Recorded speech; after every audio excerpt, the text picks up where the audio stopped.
Well, tonight I'm so excited to have Ted Warsavage come up and share his story. So we're going to have a testimony, then I'm going to give a teaching, and then at the end we'll open up for Q&A. So Ted Warsavage, come on up. And that's right, his last name is Warsavage, which is probably the best last name I've ever heard. So thanks, Ted. Yeah. All right, Ted. And give Ted a round of applause. It takes a lot of courage to get up here and share your story. So, Ted, you weren't always Catholic like me. So, what was your faith background? What's your story? And just give us a glimpse into who you are and what your life was like before becoming Catholic or even thinking about it. Yeah, well, thanks for inviting me to do this. I'm not going to go back to 1957 when I was born because I don't have time, but we'll start when I was in my late 30s. I went to Denver Seminary, and I got a Master's of Divinity in, they call it Biblical Studies. It's basically the biblical languages and exegetical principles and things like that. That is a pastoral degree. And so I took a church, a conservative Baptist church in Minnesota, where I ministered there for 5 years or so as a pastor. And then I felt kind of a calling to go overseas. So I was a missionary in Asia for 17 years. Wow. Lived in China mostly. I'm pretty Chinese, to be honest with you. But then we also lived in Bangladesh, a very, very poor country, and also did some time in Thailand, and then also worked in the area around there, from Russia down through Indonesia, and did a lot of things there. Also did some work in Africa. So anyway, I am not Catholic. I'm as not Catholic as you can get. So, yeah. Okay. And then that's amazing. So, and in China, were you translating the Bible into those remote languages in China? Well, I did a lot of things. China doesn't permit missionaries. Okay, you can't get a missionary visa and go to China. So I just called what we did kind of criminals of opportunity. Okay, so we taught in the universities, we did some business things.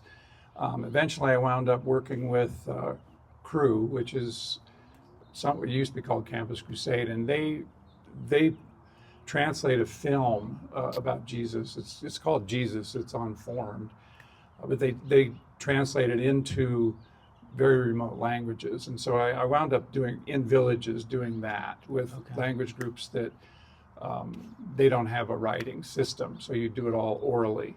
Mm-hmm. And I was pretty much there to make sure what they were saying, and I worked through a translator through Mandarin, make sure what they were saying was biblical, so that, Moses doesn't come out, blonde hair and blue eyes and weird things like that. So you just basically make it connect. And then they'd have their language in that film. So they would have a film about Jesus that they could understand.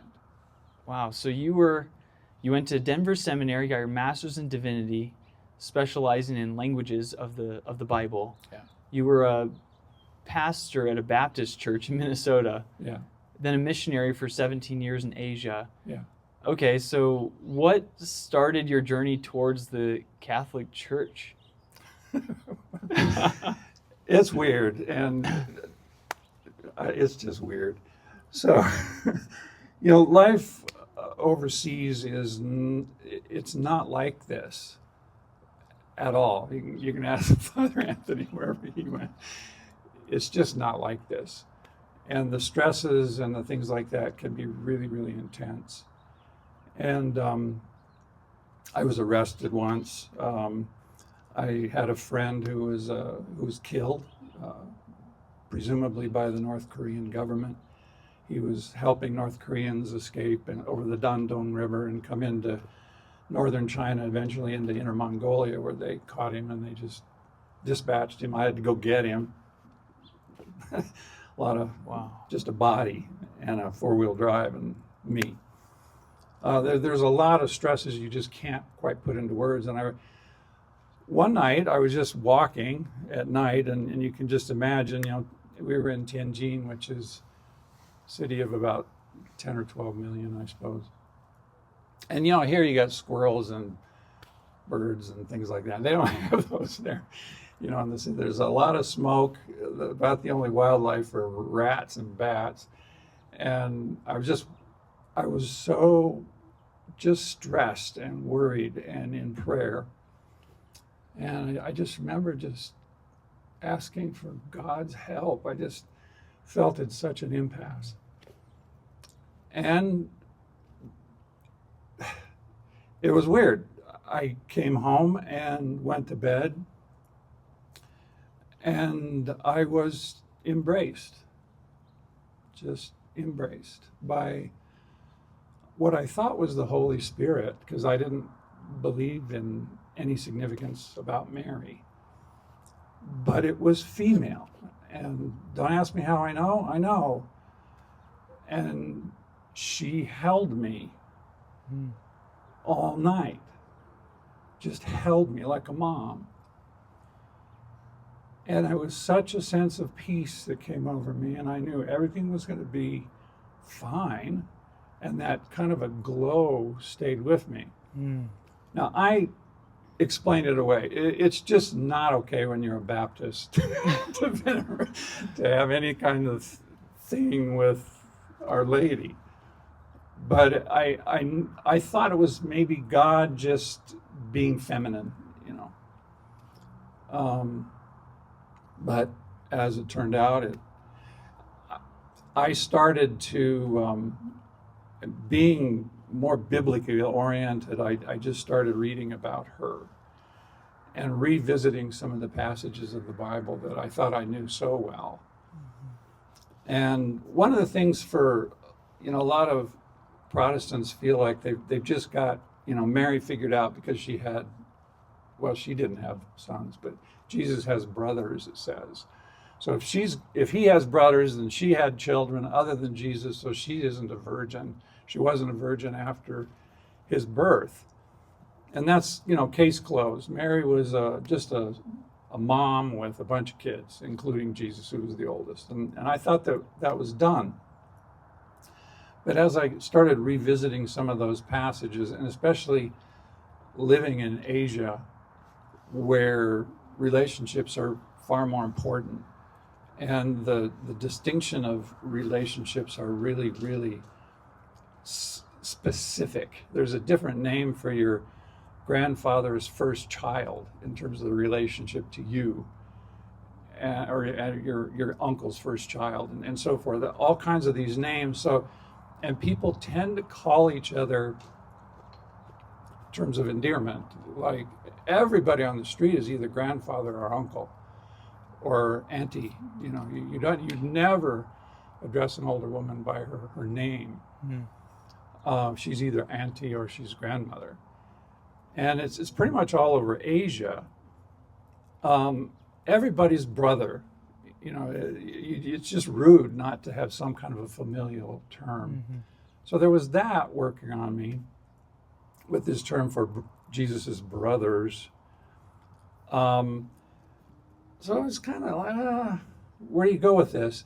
And the thing that really pushed me over the edge with her, and there's a lot of passages I was looking at, but the main one is really, it may seem kind of insignificant, but Mary is at the cross, and Jesus gives her to John. We all know that story.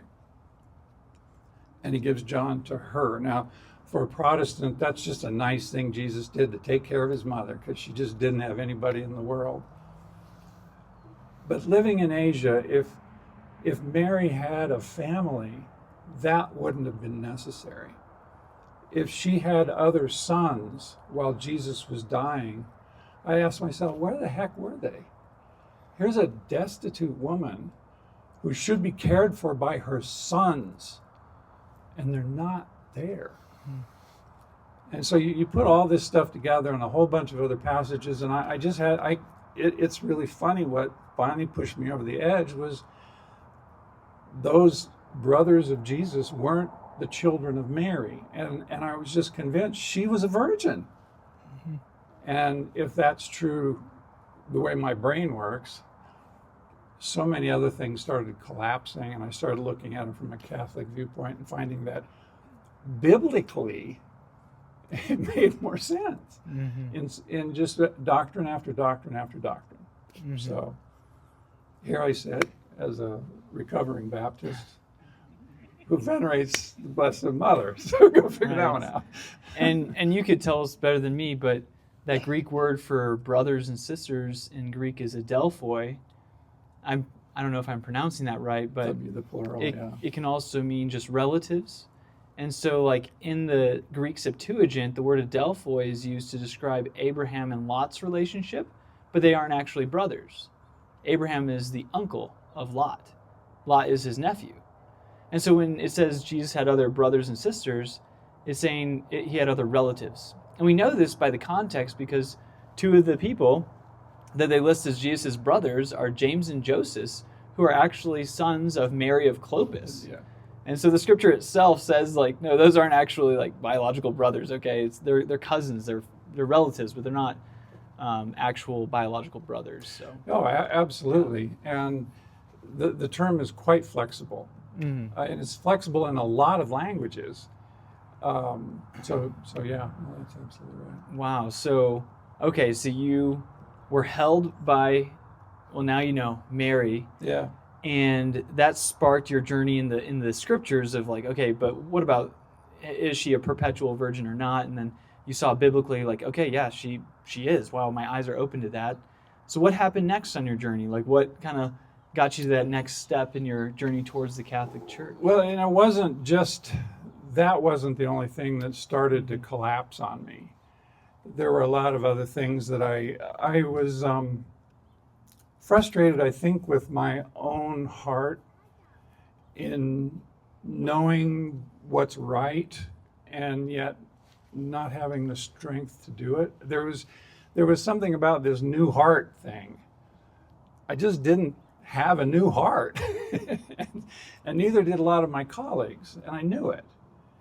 You know, there was just a sin problem in all of us that it just, you know, you're saved, wonderfully saved. You keep your eyes fixed on Jesus and you don't look at your own problems. But it seemed to me like there should be something more than that. And so as I started looking at the Catholic system, if you will, of its ability to nurture you and strengthen you and sanctify you so that you feel actual peace. You actually have Him in you. And I started seeing, especially from reading some of the saints, that their personal relationship, you know, evangelicals are so good at talking about personal relationship, and I buy that, you know, I mean, that's really crucial. But I remember sitting in a seminary class and having them tell me Catholics don't have a personal relationship with Christ. They never talk about that. Nothing could be farther from the truth. Right. And as I was reading certain saints and seeing the depth, they had something. I was just getting schooled by them, especially Teresa of Avila, and Catherine of Siena, and certain others I started delving into that I saw these guys are way past me. And they're Catholic. So there seemed to be something there that was able to empower people and change a life, which I wasn't getting in my Baptist background. Yeah, so really feeling that desire to be changed into a new creation and not just be stuck in the same sinful patterns, but like, I need help with like sanctification and like being holy and becoming a saint. And okay, so what was the next kind of step in your journey? Well, this was I was probably Catholic for 10 years overseas. I couldn't talk about it, obviously, but our daughter got very sick. And by sick, I mean we had to take her to a hospital in South Korea where we were told she would die. And she was 15 years old. She got down to about 63 pounds, lost all of her hair. She's an adopted Chinese girl with this beautiful, they call it waterfall hair. And it all fell out. And that's my baby, you know. And then the rheumatologist, we had to live in the hospital. You know the movie, The Terminal with Tom Hanks? We did that, but it was in a Samsung hospital, sleeping on the couches and stuff, 3 months. And we'd say hi to the nurses as they'd come in the morning and bye when they went home. And the rheumatologist came and said, I've never seen a case of lupus like this, and I can give you no hope. Your daughter's going to go. She's going to die. In fact, he said, I'm sorry I started treating her, because if she lives through this, she's going to be a vegetable. And she started losing her mind, her ability. She became kind of 15 years old. She was a brilliant girl. She couldn't even read a children's book.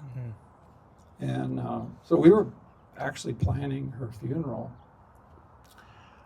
I would go down into the Catholic chapel. They had a Catholic, a Protestant, and a Buddhist chapel in this Korean hospital. And I just sit before the crucifix and the Eucharist, which I didn't know that's what was in there, but I knew something was in a box. Okay. And just pray. And again, I just felt the presence of her. You know where they put it. Just kind of a reassurance. And I remember at one point I was losing my mind. Just you can't imagine the stress of watching a child die.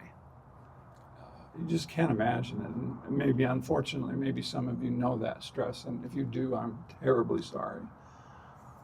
But I just stood there, and I just got up and I spread my arms out. And I just said, and this was in front of the statue of Mary, I said, in the name of the Father, and I was screaming this at the top of my lungs. I said, in the name of the Father and of the Son and of the Holy Spirit, I can't father this child anymore. And I said, I give her to you. And I just heard a voice in my head that said, okay. And just a peace that washed over me. And she was lifted. And call me crazy, but after that, she started to improve.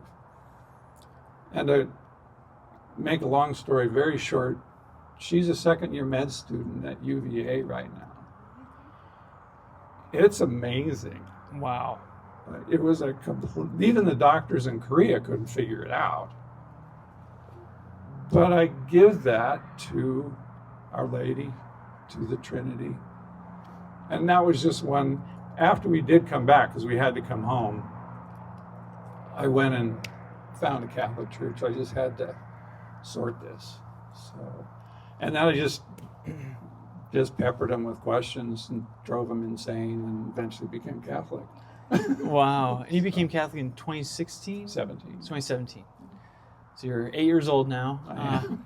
So that's an intense story. So after you became Catholic, how's your faith been different? How's your journey been different? How's your intimacy with Jesus been different? Or what's your spirituality in your life like now as an 8-year-old Catholic? Yeah. Well, I'm 10, so yeah, well, double digits. Eric and I talk a lot, so he knows the answers to all these questions. I would say that it is many, many times deeper. I don't think I've ever loved Jesus more. You know, there's this, everybody, all Protestants see this danger in somehow loving Mary. But, you know, because I'm in love with the moon, don't accuse me of hating the sun. You know, he's wonderful. He's everything. And she points you there. And she keeps pushing you into him. I don't think I've ever loved him more deeply or felt loved more deeply. So yeah. That's amazing. Well, Ted, any final thoughts you'd like to share with anyone? No, I'm grateful to see your smiling faces out there. You guys are beautiful, and I appreciate the time. Well, thank you, Ted. Give him a round of applause. Thank you, brother.